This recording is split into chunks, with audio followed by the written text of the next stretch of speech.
Hi,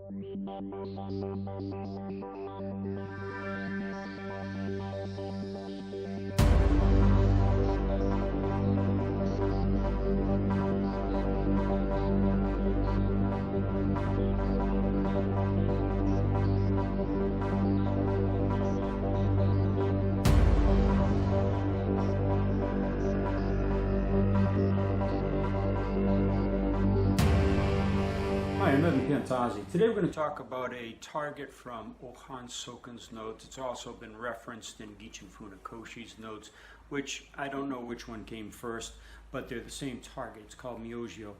And you'll notice that the name is not a pressure point. It's not like conception vessel number 5 or triple warmer number whatever. It's an actual name of a target, and that's how these old books and manuscripts and notes from the masters were disseminated. There were no such things as the acupuncture points in their Kyusho. Kyusho was all anatomical in structure, not these pressure points that someone brought in a later time in my lifetime and in my studies. It was transferred into those pressure points, but it's not the real structure, and we're going to get into it in this video as to why. Now, the location of the Myojyou is lower into the abdomen.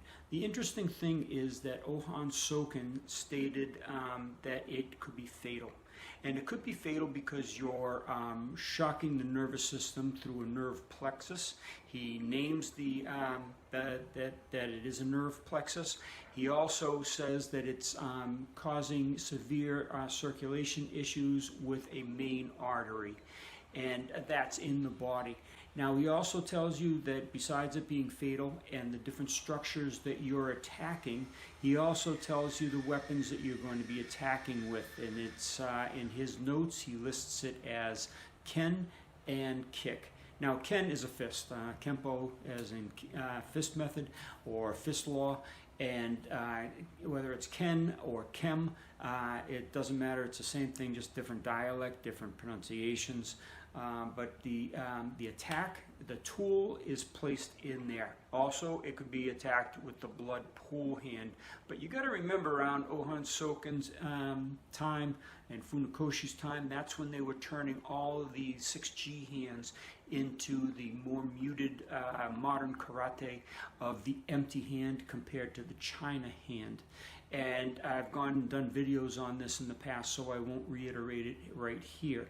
But this target we're going to take, we're going to explain it, we're going to show you where it is. I'm going to show you 2 demonstrations on the attack using one of Ohan Soken's own methods for getting to it. And you can see the devastating effect that it has on the opponents. I'll show you 2 film clips of it on 2 different individuals in 2 different locations, so you can get an idea that this technique is fairly stable. It needs more than just 2 applications or 2 people that it's successful on. In my book, it needs at least 10 to 50 people to be successful, and I would rather have it be on 100 people, but you can't always reach 100 people even when you do a lot of seminars. So anyway, I'm going to put more of the information, the details, into the Platinum subscription on Kyusho.com, and also the Patreon channel as a separate little side venue. So I hope you can go and subscribe to one of those if you're interested in this target or interested in the difference between using pressure points, the modern fallacy, or the old traditional Kyusho methods of using real anatomical structures. This will also answer one of the questions from one of the participants or subscribers here on what's the difference between the way I do Kyusho and the way that George Dillman and his organization does Kyusho.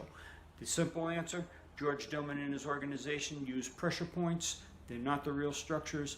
I happen to like the real structures that the old masters used, and that can be validated through time, through experience, and through scientific and medical application, explanation, and demonstration.